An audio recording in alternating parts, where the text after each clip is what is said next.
Hey, builders, before we begin, I have a quick question for you. Are we connected on social media? The reason I'm asking is because as much as I love giving you the podcast episode every single week, I'd love to take our relationship deeper. So if we're not connected on social media, let's connect. I'm on LinkedIn at Robyn_MindSteps. I'm on Twitter at Robyn_MindSteps. I'm on Facebook at Robyn Jackson. Please, let's connect so we can keep the conversation going. Now, on with the show. How do builders like us make a dramatic difference in the lives of our students in spite of all the obstacles we face?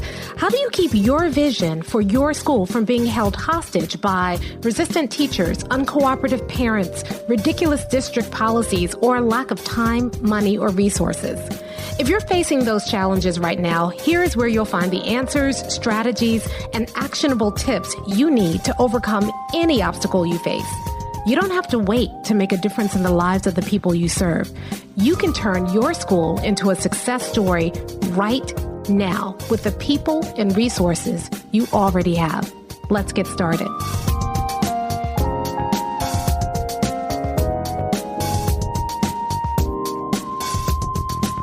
Hey builders, welcome to another episode of the School Leadership Reimagined podcast. I'm your host, Robyn Jackson, and it's interview season. Right now, if you are a principal, you are probably looking for great teachers and interviewing a lot of teachers and trying to make a good decision. And if you are a teacher or an AP or even a principal, you're probably out there interviewing. And so today, what I thought I would do is share with you one of our most popular episodes about how to conduct teacher interviews so that you can hire some of the best teachers out there. In this episode, I am sharing with you the 4 questions I always ask in a teacher interview. I'm talking to you about the psychology behind the questions, what kinds of things you need to listen for in the answers.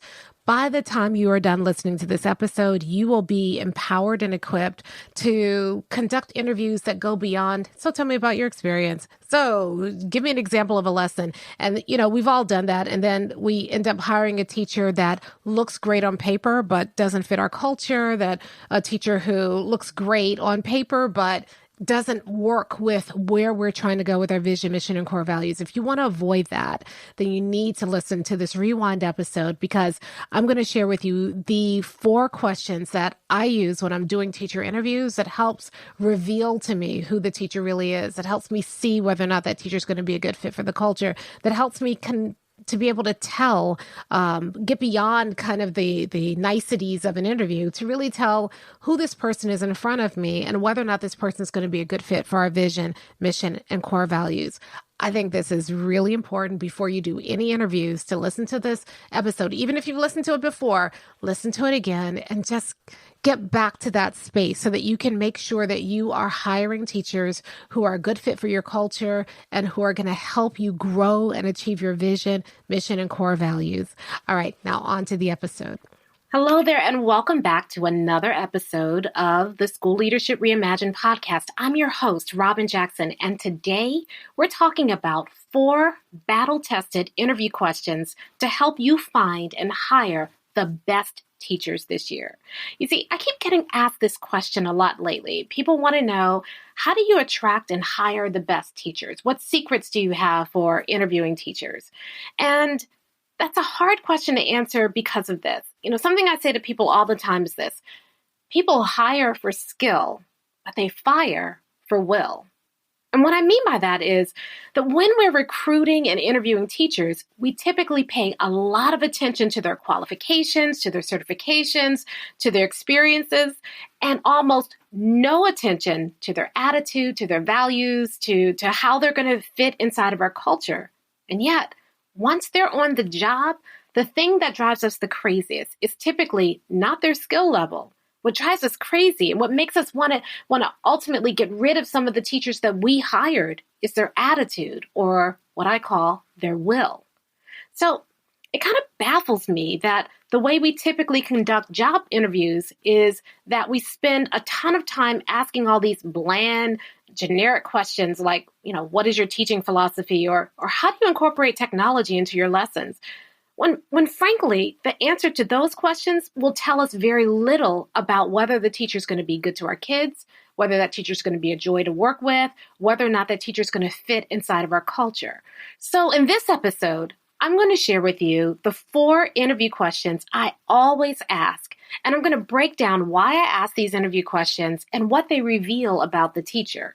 And then once you master these 4 types of questions, you're going to be able to tease out who are the potential master teachers and who's going to be a right fit for your school. And more importantly, you'll be able to weed out those people who are not going to be a good fit before they come into your school and before they destroy your culture. And I also have a great freebie for you today. It's a list of 20 sample interview questions that you can use in your next teacher interview. These 20 questions are variations of the 4 key questions that I'm going to be talking about today in this episode. But I wanted to give you several different examples so that you can adjust them to your school, to your style of interviewing. And so what you can do is you can get today's freebie by going to schoolleadershipreimagined.com/episode 10. Now, before we jump into these 4 questions, I want you to know that today's episode is sponsored by my book, Never Underestimate Your Teachers. Because if you really want to get every teacher in your building moving consistently towards mastery, then you need this book.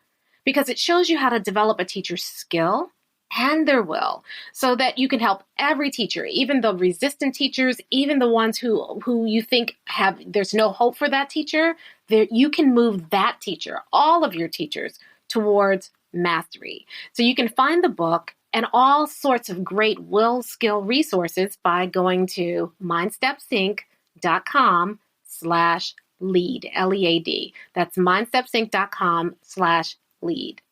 Okay, let's dive in. Now, the first type of question that I always ask in interviews is what I call the experience question. Now, experience questions are not about having the candidate list their past jobs or their duties. I did this, I did that at my other school. This type of question is so much more than that. You see, there's a really important reason that I ask experience questions. One of my mentors, Annie Hyman Pratt, this is what she says. I'm going to read it to you. She says, humans can accurately share what they did and how they behaved in the past, but humans are terrible at predicting what they do or how they behave in a future situation. So what that means is that you're going to get much more accurate and revealing answers from job candidates by asking them to tell you about a real situation that happened to them in the past than you would by asking them to tell you what they might do in the future once they're working inside of your school. And I can tell you from experience that people are going to tell you a lot about whether they're going to be a good fit for your school with this kind of question. They don't know they're telling you that, but that's what they're doing. In fact, I believe if you listen carefully to people's answers to this question, they're actually going to tell you how and why you're going to fire them. Let me tell you what I mean. So one of the last job interviews that I conducted, I was interviewing someone to be an office manager here at MindSteps. Anyway, I asked her to tell me about a time when you had a conflict with your supervisor. What happened and how did you resolve it? Well, she told me about how at her last job, she wanted to change her hours and how that created this conflict with her manager. And she said that first she tried to negotiate with her supervisor, but ultimately she realized that her supervisor was being unreasonable. So she decided to part ways with that employer. And at the time, that didn't raise any red flags, but it should have. Because what I did is I ended up hiring her. She seemed like a great candidate. And after she had worked for us for about 2 weeks, she came to me with a request. Guess what the request was for? That's right. She wanted to change her hours. Well, I told her she couldn't change her hours. And at first she tried to change them anyway on her own. Now, I can't make this stuff up. Here's what she did. She sent me an email and basically said, effective immediately, these are my new hours. Are you kidding me? Right? So I met with her and I told her that she was very welcome to work those specific hours. She just couldn't do them at MindSteps. Well, needless to say, she no longer works here. But do you see what I mean? If I had been listening carefully, I would have caught that and realized that she wasn't going to be a good fit before I hired her. She told me exactly why I would fire her. And guess what? I ended up firing her for that very reason. So now I listen very carefully to the answers of the experience question because those answers tell me whether or not someone's going to be a good fit for the school and They tell me exactly where I might have challenges with that person down the road. So here are a couple of experience questions that you might want to ask. I'm going to read them to you. Here's one. Tell me about a time when you worked with a difficult student. What was the situation? How did you resolve it? And what did you learn? Here's another one. Tell me about a time when you received negative feedback from a supervisor. What was the feedback? How did you respond? And what did you learn from the experience? All right, one more. Here we go. Tell me about a time when you had to meet the needs of multiple learners at multiple levels in the same classroom. What strategy did you use? How did it work out? And what would you do differently next time? Now, don't forget, I have all of these questions in a list of potential questions that you can download in today's freebie, but you get the idea, right? The basic framework for the experience question is tell me about a time when, and then create, insert a relevant experience area, and then what did you do and what did you learn? And the reason that this question is structured this way is so that you can hear from the person you're interviewing about a real life experience. And you can see how they learn from their past experiences. So this is going to tell you how reflective they are. And because they're sharing actual experiences, you're going to get really keen insight into who they are, how they handle situations, and how they will fit or not fit into your school culture. So that's the experience question. That's the first type of question that I ask. So the second type of question that I ask is I always ask a core values question. Now, if you remember last time from episode 9, I talked about how you could use your core values to screen potential candidates. And if you missed that episode, I'll link to it in today's show notes. But basically, in that episode, I said that your real core values are your non-negotiables. These are the lines over which you will not cross. So if you have a set of core values in your school or in your organization, if there are certain things that are non-negotiable, then what you need to do is you need to make sure that the person that you're interviewing shares similar core values before you hire them. Because if you wait until after they're working in your school and then discover that they're consistently violating your non-negotiables, it's almost too late. So that means the core values question is really about sussing out the job candidate's core values and then seeing if their core values align with your organizational core values. So let me tell you why this is so important. So remember when I said earlier that people hire for skill, but they fire for will? Well, if a person you're interviewing doesn't share your core values, I guarantee at some point you're going to face a serious will problem. And that's because if they don't believe in the core values of your school, if they have a different set of core values, then at some point you're going to ask them to do something that aligns with your core values, but violates theirs. And when that happens, you always have a will problem. So the challenge with the core values question is that you can't just come out and ask them, hey, what are your core values? Or here are our core values. Do you agree with them? I mean, you're not going to get the real answer when you do that. So instead of telling them your core values, you need to find out what their core values are, and then you can determine whether there's an alignment or a fit. So a basic core values question sounds something like this. I'll read it to you. What is one of your core values, and how do you live out that core value in your classroom? It's kind of generic, right? But if you really want to get ninja, instead of asking them about their core values in this generic way, you can get really granular. And I'll give you an example to show you what I mean. I'm gonna tell one of my secrets here, but this is a trusted space. I trust that you're not going to go out and tell other people my secret, because this is a ninja move that I use when I'm interviewing people here at MindSteps.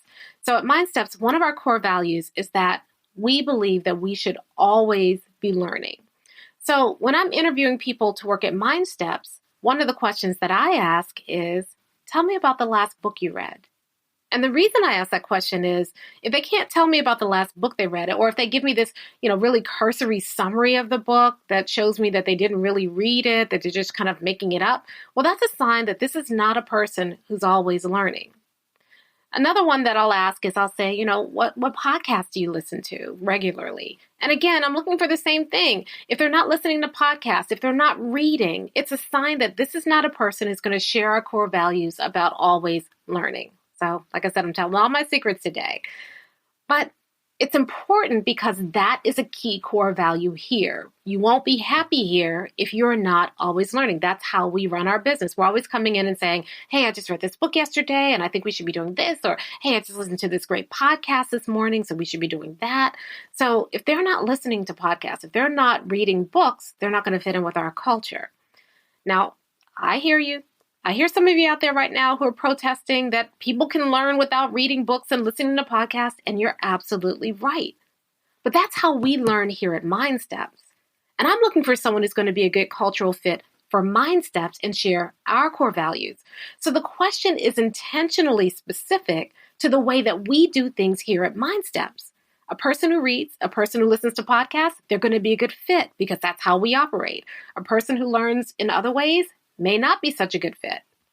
Now, I know that sounds mean, but trust me, it isn't. You have the right in an interview to look for someone who's going to fit in your organization. You have the right to be picky. Hey, it's Robyn here. Real quick, I just want to interrupt this episode for just a second because if you are enjoying what you're hearing, then would you mind sharing this episode with somebody else? So all you need to do is just go to your phone, if you're listening to it on your phone or your podcast player, and then click the three dots next to this episode, and it'll give you the option to share the episode. Now, if you do that, three things are going to happen. First, the person that you shared with is going to think you're a hero, especially if they're struggling with what we're talking about right now. They're going to love you. Secondly, you're going to feel good because you're going to get the word out about buildership and start building this buildership nation. And third, you will get my eternal gratitude because I really want to get this out to the world and you'd be helping me out. You'd be doing me a huge favor. So please share this episode with someone right now who's dealing with this same issue, someone you think would really benefit. And now back to the show.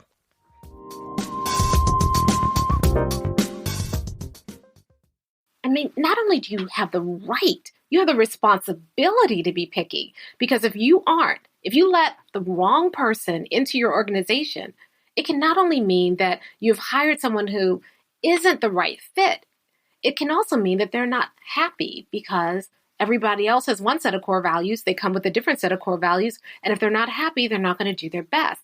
And it's going to be a bigger headache for you. And more importantly, the wrong person can threaten your entire culture.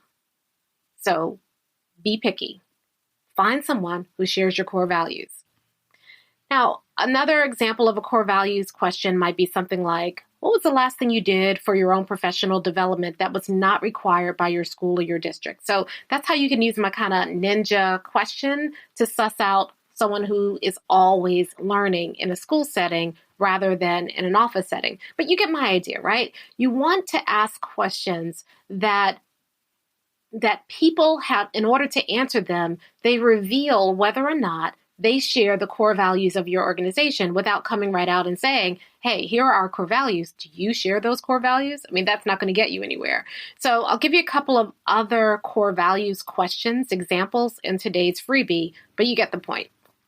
Okay, so let's move on to the third type of question that I always ask, and that's the scenario question.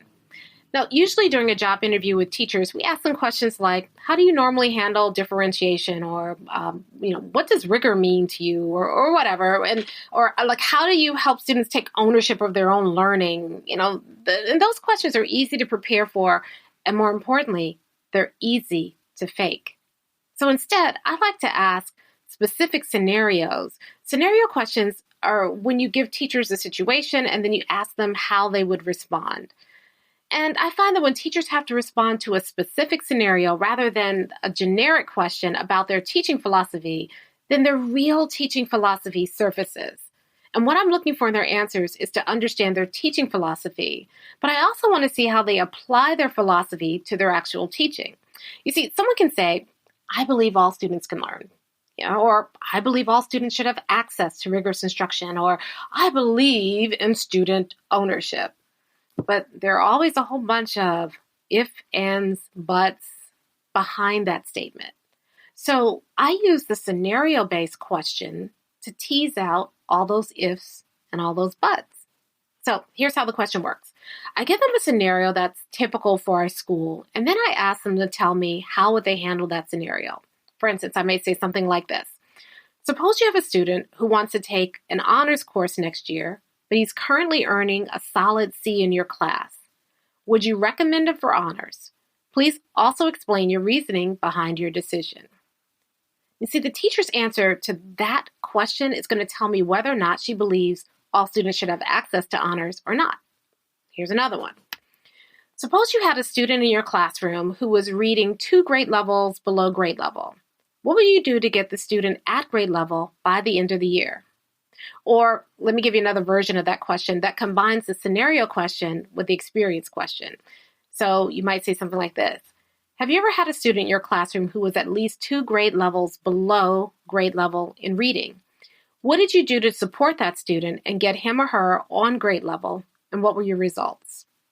Now, either way, the teacher's answer is going to tell you whether the teacher was willing to take responsibility for the student in his classroom, and it's going to give you insight about how he's going to support students. So, see how that works? So, what I want you to do is I want you to think of typical scenarios that happen on a daily basis at your school. And then I want you to ask your potential candidates how they would handle that scenario, and then listen carefully. Remember, a lot of times it's not what they say, it's what they don't say that's almost as important. So I want you to listen for both. Listen to what they say, and then listen for the gaps, what they leave out, because all of that's going to tell you what their real teaching philosophy is and how they're going to apply it to your students. All right. The fourth type of question that I always ask in interviews is the decision-making question. Now, this one is the sneakiest and the most ninja question of all. So I want you to listen carefully. You see, before I hire someone, I want to understand how they make decisions. And the reason that I want to understand how they make decisions is because I can't be in their classrooms looking over their shoulders 24/7. I want to know if I can trust their decisions even when I'm not looking. Plus, school is unpredictable. Crazy stuff happens all the time. And what I need to know is, can I trust the person I'm hiring to make good decisions in moments of crisis or moments of craziness? Because some of the biggest headaches that I've ever had as an administrator were times when teachers made unfortunate decisions in moments of crisis or craziness. And I bet it's the same with you. So I want a good decision maker on my team. Okay, so here's how the decision question works. It's going to feel a lot like the scenario question, but it has 2 big differences. First of all, the scenario question is about a teaching decision that happens inside of the classroom, but the decision questions are about what happens in the margins of the teacher's day, outside of the lesson, in the hallways, in the lunchroom, on the playground, at bus duty, etc. And then the second thing is that decision questions usually have a twist. Okay, so the first part is that you need to think of a typical scenario that happens in the margins of the day. Parent issues, playground issues, lunchroom issues, bus issues, those type of things. Now try to think of scenarios that are typical for your school because, again, you're looking for someone who's going to be a good fit in your school culture. So that's the first part. Now second, you need a twist. And the twist is what tells you who a person really is. Remember, you're looking for a person's decision-making in a tough situation, and all tough situations have a twist, and that twist is what makes people make really bad decisions. So when you include a twist, you can see how people handle tough situations and how they make decisions in tough situations. So let me give you an example of what I mean. Here's a question that seems really, really innocent. Suppose you give a quiz and the entire class fails the quiz. What do you do? But here's the twist. You see, the teacher I'm looking for might answer the question and share her recovery plan, but then she's also going to say something like, look, frankly, this is a hard question for me because I believe that if I prepared my class properly, this should never happen. That's what I'm looking for. I'm looking for someone who's going to say, that should never happen. I should never have an entire class full of my students fail a quiz. If I did, then that's on me. I didn't do something right. That's what I'm looking for. I'm looking for someone who recognizes that if every child fails a quiz, something's seriously wrong. I want the candidate to take issue with the question because the scenario should have never happened to begin with. See how that works? See how ninja that is? All right, let me give you another one. Here's a question. Sounds innocent, right? A student sends you a text that you find a little inappropriate and makes you uncomfortable. How do you handle it? Now, again, and this is just me, but I'm looking for someone who says, look, I don't believe in giving high school students my personal cell number, so that would never happen. Again, see how the twist works? Now, if you're not comfortable with creating a twist, you don't have to. Remember, I said that's a ninja tactic. That's like interviewing 201, 401, graduate level interviewing. And if you're not ready for that, you can still use this question even without the twist. Just make sure to focus on scenarios that happen outside of the classroom, not inside of the classroom. For instance, you could ask something like, suppose you refer a student to the office for cussing you out in class. The student returns from suspension. How do you handle the student once he returns to your class?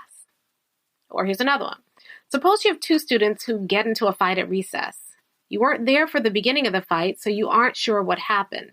How would you investigate to get to the truth? And then what consequences would you recommend for students? How do you deal with the other students who witnessed the fight? So again, see how that works?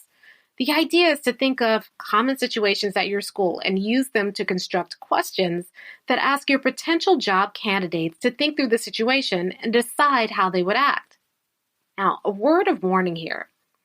As I said in the beginning, people are a lot better at telling you what they did than they are at telling you what they would do.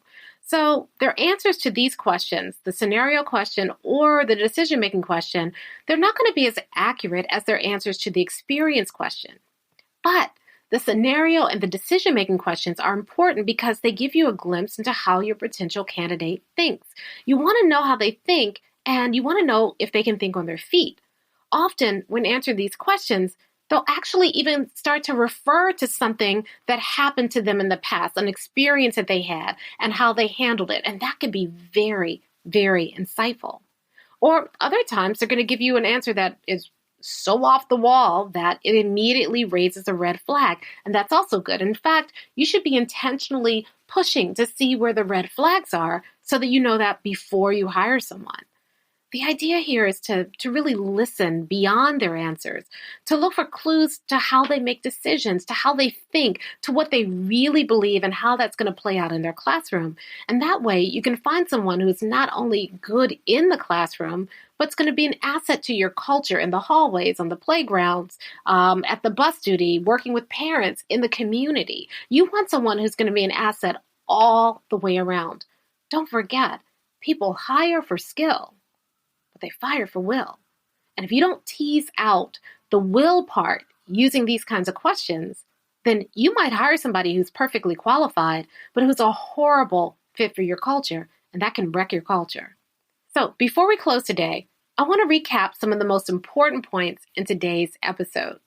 The first thing is, once again, most people hire for skill and they fire for will. And that means that you should be using your interview process not just to determine a teacher's skill. The resume can tell you that. The more powerful way to use the interview is to really figure out, where's a teacher on the will spectrum? What's the teacher's will? Is that teacher going to be a good fit for our culture? The second thing is that most interview questions not only don't tell you much about how a person's going to function in your school, most interview questions can be easily faked. So if you really want to find people who are going to be the right fit for your school, you need better interview questions. And there are 4 battle-tested interview questions that I've been using for years that I've taught other people how to use. And these questions are amazing because they can help you determine teacher will and teacher skill. And those questions are, once again, the experience question, the core values question, the scenario question, and the decision-making question. So those are the 4 questions that I always ask whenever I'm interviewing, whether it's for a teaching position, whether it's for a position in the main office, whether it's a custodial position. I even use those questions when I'm interviewing people here at MindSteps. Now, sometimes I might do several variations of the same question because those variations are going to help me tease out who the teacher is a little bit more carefully, but I tend to focus on these 4 questions over and over and over again. The only other question that I might ask is, do you have any questions for me? And that's pretty standard. And that tells me whether the person is curious, whether they've done research about the school. So listen to those as well, because that can tell you a lot too. Sometimes when you ask people, do you have any other questions for me? And the first question they ask is, how big is my classroom going to be? that may be a red flag. So I pay attention to the questions they ask me as well. But when you use these 4 interview questions, the ones that I've talked about in this episode today, I bet you're going to be amazed at how much more insight you learn about your potential candidates. I mean, if you do this right, these 4 interview questions can help you find someone who's a really great fit for your school. And more importantly, these interview questions are going to help you screen out people who aren't going to be a good fit at all. And that way, you don't make the mistake of hiring someone who's going to potentially wreck your culture. Instead, you can use the interview process to find other builders who are going to work with you to build an amazing school. You're going to find people you're going to just love working with who are going to be great for your kids. And that's what I want for you. So before we go, I want to remind you about today's freebie. And that's a list of 20 interview questions that you can use or adapt for your next teacher interview. All these questions are variations on the 4 main questions that I talked about in today's episode so that you can get an idea how you can take those 4 types of questions and use them, adjust them so that they work for you, for your school in your next interview. And they were going to help you interview like a builder. So you can download the freebie at schoolleadershipreimagined.com/episode 10.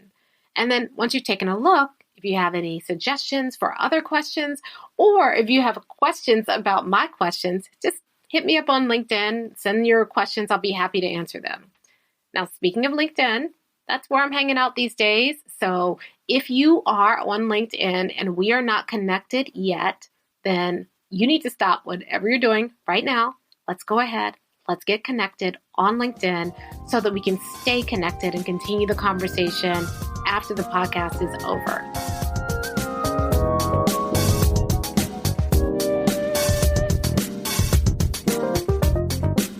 Hey, if you're ready to get started being a builder right away, then I want to invite you to join us at Buildership University. It's our exclusive online community for builders just like you, where you'll be able to get the exact training that you need to turn your school into a success story right now with the people and resources you already have. Inside, you'll find our best online courses, live trainings with me, tons of resources, templates, and exemplars, and monthly live office hours with me, where you can ask me anything and get my help on whatever challenge you're facing right now. If you're tired of hitting obstacle after obstacle and you're sick of tiny little incremental gains each year, if you're ready to make a dramatic difference in your school right now, then you need to join Buildership University. Just go to buildershipuniversity.com and get started writing your school success story today. Hey, it's Robyn here, and I want to thank you for listening to today's episode. Now, if you have a question about today's episode, or you just want to keep the conversation going, did you know that we had a School Leadership Reimagined Facebook group? All you need to do is go to Facebook, join the School Leadership Reimagined Facebook group. Now, there are going to be a couple of questions that we ask at the beginning because we want to protect this group and make sure that we don't have any trolls come in, and that it really is for people who are principals, assistant principals, district administrators. So make sure you answer those questions or you won't get in. But then we can keep the conversation going. Plus, we do a lot of great bonus content. I'm in there every single weekday. So if you have a question or comment about the episode, let's continue the conversation. Join us at the School Leadership Reimagined Facebook group, and I'll talk to you next time.